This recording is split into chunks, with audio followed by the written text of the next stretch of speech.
Бялата смърт пристрастяваща ли е захарта? Тази захар има пристрастяващ потенциал и дори според проучванията нейният пристрастяващ потенциал е 8-9 пъти по-силен от този на кокаина. Затова ли постоянно чуваме истории за хора, които са си продали апартамента, за да си купят захар? Тръстен и се отделя допамин. Допаминът е този хормон, невротрансмитер, който е хормона на зависимостите. Той прави това чувство за еуфория. Мозъкът ни отделя допамин при всякакви дейности, които спомагат нашето оцеляване. Като хранене с всякаква храна, защото без храна ние ще умрем. При физическа активност, защото така сме си набавили храната преди. При социални контакти, защото оцеляването ни е зависело от други хора. Колко често ядете чиста захар от пакета? Именно. Изводът е, че захарта не е пристрастяваща и дипломите за доктор не трябва да слагат като награда в зрънчето.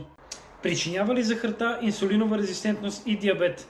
Не, наднорменото тегло ги причинява. 90% от хората с инсулинова резистентност и диабет са с наднормено тегло. Тогава какъв е проблема с захарта?